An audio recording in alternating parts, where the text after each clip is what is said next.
자, 우리 지난주에 유월절을 통해서 애굽에서 이스라엘 백성들을 구원해 주실 때 하나님의 전능하신 능력으로 보여줬어요. 그리고 마지막에 장자가 죽는다라는 것은 기업이 끝나는 거예요. 그걸 통해서 하나님의 기업을 잇는 주권자이며 세상을 다스리는 주권자라는 것을 10번째 재앙을 통해서 그걸 보여주시는 거예요. 그 다음에 또 유월절에 갖고 있는 의미가 아까 말한 기업을 잇는 거, 그 다음에 어린 양의 피, 예수 그리스도를 말미암지 않고는 죽음에서 해결할 수 있는 길이 없다. 지난주에 살펴봤죠. 그래서 어린 양의 피가 문설주에 발라져 있어야 죽음의 그 사자가 거기를 피해서 갔다 그랬죠. 이스라엘 있는 그 고센 땅에 죽음의 사자가 안 간 게 아니라 죽음의 사자가 거기까지 갔어요. 하지만 문에 어린 양의 피가 있었기 때문에 죽음을 면한 거죠. 그래서 그때 얘기했죠. 예수 그리스도를 믿는다고 말하지만 실제로 예수 그리스도의 보혈이 자기한테 효력 있는 믿음을 갖고 있지 않으면 상관없는 신앙생활을 할 수 있다는 거 얘기했잖아요. 오늘은 유월절과 먼저 이 할례에 대한 관계를 보려고 그러는데, 할례는 창세기 17장에 하나님께서 아브라함하고 언약을 맺으시면서 그 언약에 대한 징표로 할례를 행하게끔 요구했단 말이에요. 그래서 할례를 행하지 않으면 아브라함의 권속, 아브라함의 식솔에 들어올 수가 없어요. 이방인일지라도. 그리고 이 할례는 하나님하고 영원한 규례로 삼겠다고 언약을 했단 말이에요. 그리고 이때 언약을 하면서 하나님께서 계속해서 가나안 땅 얘기하셨잖아요. 가나안 땅을 내가 너한테 줄 거다라고 하면서 거기에 대한 나하고 언약을 지키는 그 표징으로 너 할례를 해 이렇게 했단 말이에요. 그럼 하나님께서 언약을 이루시면은 언약이 체결되면은 서로 간에 의무가 생겨요. 하나님 편에서의 의무는 뭐냐면 이 언약대로 네 후손을 가나안 땅에다가 그 길을 인도하고 거기서부터 하나님의 도를 행하는 민족으로 삼아주시겠다고 얘기했거든요. 그럼 거기까지 일단 가나안까지 인도해야 될 하나님의 의무가 생겨요. 부모가 자녀를 낳으면 키워야 될 의무가 생기지 않습니까? 그렇잖아요. 하나님이 거기까지 키우고 자라고 인도해야 될 의무가 생겨요. 그러면 이스라엘 백성들의 의무가 없을까요?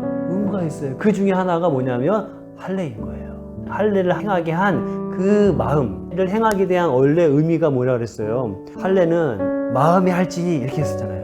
하나님을 사랑하며 그 율례를 지키기 위해서 그 안에 생명이 있다 그랬거든요. 그러니까 할례를 행한다라는 것은 단순히 그냥 할례 행위에 있는 것이 아니라 하나님을 향한 사랑의 마음을 요구하시는 거예요. 그럴 때 그 언약이 이루어지는 거예요. 그래서 이제 할례 언약을 통해서 아까 말한 대로 가나안을 약속했잖아요. 이를 위해서 430년 뒤에 그래서 모세라는 하는 인물을 준비시켰어요. 80년을. 그래서 모세랑 이제 다 얘기해. 내가 너를 보내서 그들을 애굽에서 인도하겠다. 네, 알겠습니다. 힘들게 설득을 해서 가려고 할 때 하나님이 갑자기 모세를 죽이려고 했잖아요. 왜요?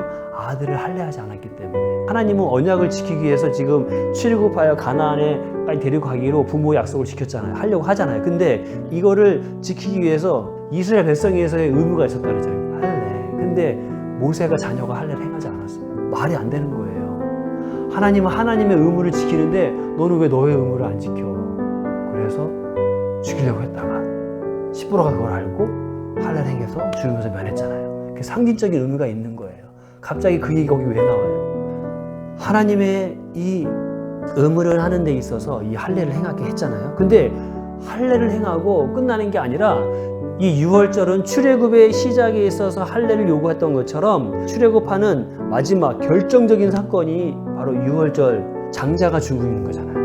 하나님께서 이 유월절을 지키라고 말씀하신 다음에 뭐라고 말씀하셨냐면 너 지금 출애굽할 때 결정적인 이 사건 유월절 그러니까 해마다 지켜야 되는데 너희들이 가나안 땅 약속의 땅에 가면 어린 양을 잡아서 그때 유월절을 행해 라고 주님이 말씀하셨어요. 출애굽기 12장 25절에 나와요. 너희는 여호와께서 허락하신 대로 너희에게 주시는 땅에 이를 때에 이 예식을 지키고 있어요. 이 예식이 뭐냐면 바로 유월절이에요. 그래서 가나안 땅에 들어가자마자 요단강은 다시 물로 딱 갈라졌다가 물로 딱 잠겼어요. 그럼 뒤로 못 가요. 이제는 가나안 땅 하나님의 약속만 믿고 갈 수밖에 없어요. 앞에는 누가 있어요? 가나안 족속들이 있어요. 그들은 이스라엘보다 더 강해요. 7 족속들이 있죠. 이스라엘 백성들은 이제는 강을 건너왔죠. 뒤로 못 가요. 근데 하나님은 진짜 의지하고 가야 되는 거예요. 근데 전쟁을 준비하고 막 그렇게 하는 게 아니라 너 여기서 할례를 행해 이렇게 얘기하는 거예요. 그리고 할례를 행하자마자 이제 유월절을 행합니다. 여호수아서 5장 그 초반이 할례를 행하는 장면이고 바로 이어서 11절에 바로 유월절을 행하게끔 되어 있어요. 5장 8절 읽어보겠습니다. 또 그 모든 백성에게 할례 행하기를 마침에 백성이 진중에 각 처소에 머물며 낫기를 기다릴 때에 여호와께서 여호수아에게 이르되 내가 오늘 애굽의 수치를 너희에게서 떠나가게 하였다 하였으므로 그곳 이름은 오늘까지 길갈이라 하였느니라. 또 이스라엘 자손이 길갈에 진쳤고 그달 14일 저녁에는 여리고 평지에서 유월절을 지켰으며. 왜 유월절을 지키냐면 아까 하나님 말씀하셨어요. 너 약속의 땅 가나안에 들어가면 유월절 반드시 지켜. 그렇게 말씀하셨어요. 근데 유월절을 지키기 위해서는 요구되는 게 뭐냐면 할례예요. 할례. 할례를 행하지 않으면 이 유월절에 동참할 수 없어요. 그게 어디냐면은 12장 48절 우리 같이 한번 볼게요. 너희가 함께 거류하는 타국인이 여호와의 유월절을 지키고자 하거든 그 모든 남자는 할례를 받은 후에야 가까이하여 지킬지니 곧 그는 본토인과 같이 될 것이나 할례 받지 못한 자는 먹지 못할 것이니라 그랬잖아요. 그러면 우리 지난번처럼 이런 질문이 생겨요. 이스라엘 백성들이 고센 땅에 있었지만 첫 번째부터 9가지 재앙, 이스라엘 백성이기 때문에 재앙에서 하나님이 다 나를 면하게 해주셨어. 그러니까 유월절 어린 양 피 다 바르지 않아도 하나님이 나를 이스라엘 백성이니까 우리 장자가 해하지 않을 거야. 이렇게 할 수 없다 그랬죠. 그렇죠? 유월절 피자 바르지 않으면 그거 상관없이 거기에는 장자가 죽게 돼 있습니다. 똑같이 할례를 행하지 않으면 유월절이 아무리 피를 발라도 효력이 없어요. 왜냐하면 그 자체를 행할 수가 없기 때문에. 그래서 할례와 유월절은 끊을래야 끊을 수 없는 관계예요. 신약으로 얘기하면 저 예수님 믿어요, 보혈을 의지해요 하는데 할례를 행하지 않았어. 그럼 보혈을 아무리 나는 믿어 내가 믿는다고 우겨도 예수 그리스도의 보혈이 그 사람하고 상관이 없게 돼요. 그럼 우리 똑같이 뭐 할례를 행해야 돼요? 할례의 의미가 뭐라 했어요? 마음이 있다 그랬잖아요. 진정한 마음으로 하나님을 예수 그리스도를 사랑하는 마음으로 마음을 다하고 힘을 다하여 그분께 내 인생을 의탁하려고 하는 마음으로 예수 그리스도의 보혈을 의지하고 나의 주로 받아들이는 이것이 바로 할례를 행한 것이고 그 할례를 행한 자가 어린 양의 피를 문설주에 바른 것과 같은 거예요. 그 성경이 말하잖아요. 마음으로 믿어 의에 이르고 마음으로 진짜 믿지 않으면 예수 그리스도가 나의 주가 되지 않아요. 교회 열심히 다닌다고 해서 예수 그리스도의 피가 나에게 효력이 있는 게 아니란 말이에요. 그걸 얘기해주고 있는 거예요. 그 다음에 이제 우리가 13장에 무교절에 대해서 같이 읽었잖아요. 이 무교절. 이 무교절은 6월절 다음 날부터가 무교절인데 무교절은 7일 지내요. 6월절부터 무교병, 그러니까 유교병은 누룩이 들어있는 떡을 말하는 거고 무교병은 말 그대로 누룩이 없는 떡인 거예요. 그래서 이 6월절이 무교절하고 같이 붙어있기 때문에 6월절을 지키기 위해서 사람이 준비해야 될 게 뭐냐면 어린 양, 쓴나물 여러 가지 준비하지 않습니까? 근데 그 전에도 뭘 하냐면 지금도 이스라엘 유대인들 6월절을 지키는 사람들은 거의 일주일, 2주 전부터 집 안에 있는 누룩, 빵을 할 때 누룩뿐만 아니라 이런데 곰팡이 몰던 것들 다 하게 해서 막 가구 다 드러내고 막 그 청소합니다. 그래서 이럴 때 막 가구도 버리고 막 이런 데 이런데요. 6월절 지킬 때 있으면 안 되니까. 그러면 핵심은 무교절의 핵심은 딱 그거예요. 누룩이 없게 하라는 거예요. 네 집안에. 그러면 6월절과 무교절은 또한 뗄래야 뗄 수 없는 관계인 거예요. 출애굽을 시작하는 그 결정적인 사건에 있어서 하나님께서 6월절을 지키기 요구하셨어요. 당연히 전제는 할례를 받은 걸 전제로 해요. 근데 이때 무교절을 같이 하나님께서 규례로 삼게끔 만드셨어요. 그러면 이스라엘 백성들이 가나안 땅에 딱 들어갔을 때 할례를 행하고 6월절을 지키고 뗄래야 뗄 수 없는 무교절을 지켰냐? 예, 무교절을 지켰어요. 여호수아서 5장 8절에서 10절에 이제 할례와 6월절을 지킨 그 사건을 설명해 줬잖아요. 근데 바로 이어서 11절에 무교절에 대한 얘기가 나와요. 읽어볼게요. 6월절 이튿날에 그 땅의 소산물을 먹되 그 땅의 무교병과 볶은 곡식을 먹었더라. 그 이튿날이 언제예요? 바로 무교절이에요. 무교절을 지키게 하는 핵심은 뭘까요? 그 핵심은 출애굽기 13장 3절에 있어요. 모세가 백성에게 이르되 너희는 애굽 곧 종되었던 집에서 나온 그날을 기념하여 유교병을 먹지 말라. 여호와께서 그 손의 권능으로 너희를 그곳에 인도하여 내셨느니라. 유교병을 먹지 말라는 걸 기념하면서, 왜? 여호와의 손의 권능으로 너희를 애굽에서 인도하여 내셨기 때문이라는 거예요. 하나님의 손, 하나님만이 일을 하신 거야. 이거를 기념하기 위해서 무교절을 지키래요. 그럼 무슨 뜻일까요? 이 출애굽하는 결정적인 사건, 유월절과 이 사건에 있어서 어느 누구도 여기에 하나님 외에 보태서 이 일을 행한 사람 한 게 없다라는 소리예요. 거기 이스라엘 백성들이 보탠 게 있어요? 거기에 세상에 어떤 걸 가지고 하나님이 하셨어요? 왜 출애굽할 때 하나님이 세상에 어떤 도구를 가지고 안 했을까요? 도구로 하면 그것도 물론 하나님이 창조한 도구지만, 에이 그 도구 때문에 했네, 이렇게 돼요. 그렇게 하지 않는 거예요.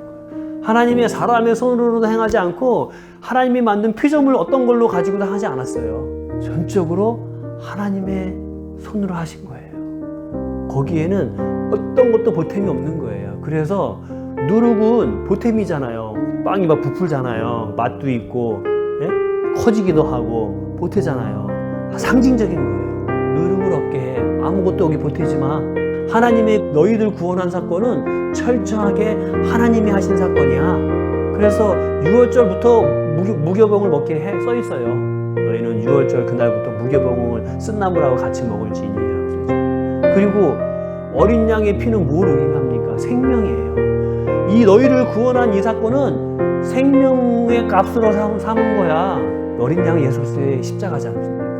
예수 그리스도 십자, 이 땅에 너희가 아담의 후손으로 와서 죄의 종 됐잖아. 전쟁이 있고 시기심이 있고 다툼이 있고 죽음이 있고, 그 고통으로 살아가지 않습니까? 여기에서 너희를 구원할 수 있는 건 전적인 하나님의 손이야. 근데 이 하나님의 손이 그냥 행하지 않아요. 하나님의 독생자 예수 그리스도 어린 양의 피를 통해서 너희들을 구원한 거야. 하나님이 삼위일체 하나님이 하신 거란 말이에요. 거기에 사람이 어떤 것을 보탤 수 있어요? 거기에 내가 목회자라고 하는 것을 보탤 수 있어요? 보탤 수 없어요.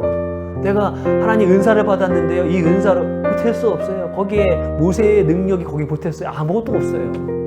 보탤 수 있는 게 아무것도 없는 거예요. 그래서 무교병을 7일 동안 지키면서 뭘 합니까? 이 구원은 하나님으로 오신 거야. 이 구원은 하나님이 하신 거야. 그거를 계속해서 고백하고 고백하를 7일 동안. 7이라는 숫자는 완전한 숫자잖아요. 우리가 어떤 절기를 지킬 때 그 절기는 1년에 한 번 지키지만 1년 내내 그 의미를 가지고 지키라는 의미가 있는 거예요. 우리가 절기를. 그러면서 한 해를 살아가지 않습니까? 절기를 통해 의미를 함축적으로 한 것처럼 무교절의 7일은 하나님의 완전한 수예요. 그래서 1년 내내 그 감사함으로 우리의 구원이 하나님께 있으므로 날마다 그 무교병을 먹지 않지만 무교병을 먹는 것 같이 다 하나님의 구원에 의해서 우리가 이렇게 먹고 살고 하는 거야. 그 의미로 살아가는 거예요. 신약으로 얘기하면 우리 예수 그리스도의 보혈로 피로 구원받은 거 전적인 하나님의 은혜야. 그리고 계속해서 이 은혜 안에 머물게 하는 요구되는 게 있어요. 그게 뭐예요? 그게 바로 유월절인 거예요. 그러면 신약이 와서 6월절 어떻게 지켜야 되냐면 사실상 매일 지켜야 되는 거예요. 의미상으로. 매일 지켜야 되는 거예요. 그럼 의미상으로 매일 어떻게 지켜요? 매일 지키게 하시기 위해서 요구되는 게 바로 누가복음 9장 23절에 주님께서 말씀하셨어요. 또 무리에게 이르시되 아무든지 나를 따라오려거든 자기를 부인하고 날마다 제 십자가를 지고 나를 따를 것이니라 이렇게 써있어요. 무슨 의미예요? 나를 따르고 싶어? 길이요 진리요 생명인 나 예수 그리스도를 따르고 싶어? 그러면 너희들 자기를 부인하고 자기 십자가를 져. 자기를 부인한다는 게 뭐예요? 네 생각대로 쫓아오지 마. 네 체험대로, 네 경험대로 나한테 오면 너 안 돼. 왜? 내가 말하는 대로, 내가 가리키는 대로 쫓아올래? 그러면 네 생각의 누룩을 버려. 네 경험의 누룩을 버리고 나의 말을 따라. 그게 무교병을 먹는 거예요. 그래서 날마다 부인하고, 그러면 부인하면은 예수님을 쫓아가려면 거기에 맞는 백가지불이 있거든요. 그 십자가를 지고 오라는 거예요. 이스라엘 백성들이 하나님의 백성으로 살아가려면 거기에 맞게끔 살아가려면은 백가지불을 해야 돼요. 이방인처럼 우상을 섬기지 말아야 되고, 이방인처럼 이렇게 막 살지 않고 하나님의 말씀 규례대로 살아가야 돼. 그런 대가 지불을 요구하거든요. 주님이 원하시는 대가 지불은 자기를 부인하고 자기 십자가를 지라는 거예요. 어떻게 해요? 날마다. 예수 그리스도를 믿을 때만이 아니라 날마다. 그래서 이 무교병을 먹는 거, 무교절을 지키는 것은요, 할례가 중요하고 유월절이 중요하듯이 무교병은 뗄래야 뗄 수가 없어요. 하나님께서 아브라함에게 할례를 요구할 때 할례를 행하지 않는 자는 너의 권속에서 끊어질지어다 이렇게 써 있다고요. 이 무교병을 먹지 않는 자는 이스라엘에서 끊어질지어다 이렇게 써 있어요. 출애굽 12장 15절 너희는 이래 동안 무교병을 먹을지니 그 첫째 날에 누룩을 너희 집에서 제하라. 무릇 첫날부터 일곱째 날까지 유교병을 먹는 자는 이스라엘에서 끊어지리라 이렇게 써 있어요. 왜요? 하나님께서 이스라엘을 통해 주는 그 기업 있지 않습니까? 하나님의 뜻을 이루고자 하는 신약에 와서는 하나님의 나라를, 하나님의 복음을 우리가 누릴 수 있게 허락하셨거든요. 이 복음을 복음답게 누릴 수 없게 돼요. 무교병을 먹지 않으면. 주님 말씀하신 대로 날마다 자기를 부인하고 자기 십자가를 지음으로 주님을 쫓아가는 그 방향성. 우리가 넘어질 수 있죠. 내 고집을 할 때도 있고. 근데 방향성을 그렇게 잡고 가지 않으면 복음을 누릴 수가 없어요. 무교절이 엄청 중요하죠. 이렇게 중요한 사건인 거예요. 그래서 이거를 또 다른 말씀으로 얘기하면 믿음으로 이르게 하나니라고 하는 말씀하고도 연관이 있어요. 주님을 쫓아서 산다라는 것은 나를 부인하고 나를 왜 십자가를 져요? 목적이 있잖아요. 왜? 그분을 쫓아 살아가기 위해서, 믿음이 믿음 되기 위해서 자기를 부인하고 십자가 사는 거예요. 올바른 믿음이 안 되게 만드는 게 뭐냐면은 내 생각과 내 경험으로 하니까 믿음으로 가는데 안 돼요. 여러분 그 마태복음 14장에 보면은 베드로가 주님이 물 위에서 막 걷는 거를 봐요. 풍랑 속에서. 그래서 처음에 귀신인 줄 알았다가 누구십니까? 나 예수님이라는 걸 밝히셔요. 그러니까 너무 신기하잖아요. 이게 베드로가 주님이시면 나를 오라고 하세요. 그럼 내가 물 위를 걷겠습니다. 가능할까요? 베드로야 오라. 그러니까 베드로가 주님을 믿고 진짜 물 위를 걷기 시작했어요. 얼마나 신기해요. 와 내가 걷네. 신기하네. 신기하지 않습니까? 그러다 이제 어떻게 해요? 진짜 물 위를 걷는다는 게 신기하니까 밑에를 받겠죠. 풍랑을 받겠죠. 그 순간에 무엇이 들어와요? 마음에? 두려움이 확 들어오죠. 왜? 이 풍랑, 파도랑 이 바람이 어떠한 풍랑과 파도인지를 자기 뱃사람이 너무 잘 알아요. 이것 때문에 배가 뒤집히기도 하고 사람이 죽는 것도 자기도 눈으로 봤을 테고 두려움이 확 오니까 어떻게 해요? 빠졌잖아요. 왜요? 그 두려움이 왜 왔어요? 내 경험과 내 생각이 딱 그 생각을 붙드는 순간 이게 누룩과 같은 거예요. 주님을 바라보는 믿음에서 누룩을 딱 들어왔을 때 그러니까 어떻게 해요? 주님이 다시 일으켜 주잖아요. 잡아서 다시 올라오잖아요. 이게 비결이에요. 우리가 인생을 살면서 신앙을 살면서 다시 넘어지는 것은 믿음에 넘어졌다는 소리는 유교병을 먹는다는 거예요. 누룩 없는 무교병을 먹어야 돼요. 다시 무교병을 먹으면 돼요. 믿음으로 주님을 바라보고 그러면 일어날 수 있는 거예요. 제가 그 신학교 이제 막 들어가서 막 등록금 없고 차비 없을 때 힘들었다 그랬잖아요. 근데 제가 그때 궁금한 게 있었어요. 뭐냐면 등록금을 1학년 2학기 때부터 하나님이 채워주는 걸 봤어요. 누가 100만 원도 대주고 10만 원도 누가 성경책에 껴주고 차비도 주고 그런 경험을 했어요. 근데 이게 그렇게 한 학기를 지나고 나니까 너무 이게 막 흥분되고 감사한 거예요. 나도 하나님 함께하는 이런 게 있구나. 그 이제 2학년 1학기가 됐어요. 근데 두렵잖아요. 근데 등록금이 없잖아요. 학교는 가야 되는데 일단 믿음으로 갔어요. 근데 한 달이 지나도 등록금이 없고 2달이 지나도 없고잖아요. 너무 힘든 거예요. 그러면서 그런 생각이 들어요. 야, 그냥 한 번에 주시지. 그래서 등록금 한 번 주는 것도 아니고 뭐 50만 원 줬다가 100만 원 줬다가 그럼 계속 그 교학처에 불려가야 돼요. 문자가 오고 전화가 와요. 언제까지 낼 거냐고. 교학처 사무실로 내려오라고. 수업 끝나고 내려오라고. 점심시간에 내려왔다 올라가라고. 그럼 들어가고 싶지 않죠. 내가 주님한테 그랬어요. 주님, 그냥 한 번에 주세요. 하나님 왜 찌끔찌끔 주시냐 이거예요. 그게 늘 궁금했어요. 근데 제가 그거를 지나면서 성경을 읽다 보니까 이게 알았어요. 하나님이 찔끔찔끔 주신 이유가 있어요. 왜 그런지 아세요? 왜 하나님 그렇게 주는지 알아요?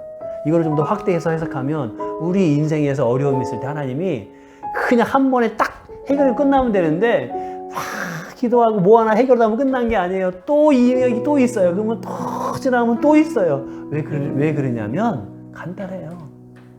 무교병은 한 번 먹으면 되는 게 아니거든요. 하나님을 의지해 살아가는 권능은 한 번으로 끝나지 않아요. 믿음은 한 번으로 끝나지 않아요. 믿음에서 믿음인 거예요. 왜요? 그래야 계속 하나님을 의지하거든요. 핵심은 거기에 있는 거예요. 찌끔찌끔 좀 우리 힘들어요. 근데 하나님이 더 큰 복이 뭐냐면 믿음을 갖게 하기 위해서 계속 하나님을 의지하여 살아가는 인생으로 만들기 위한 거예요.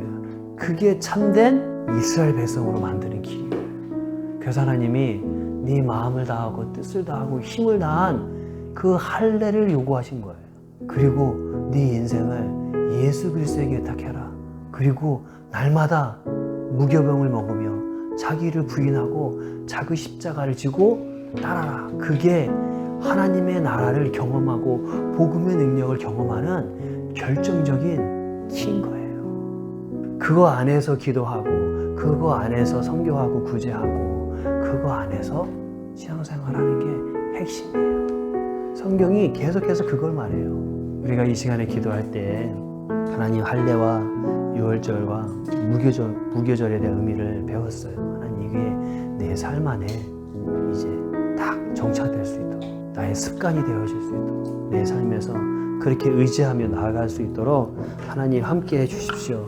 우리 같이 이 시간에 기도하며 나아가겠습니다.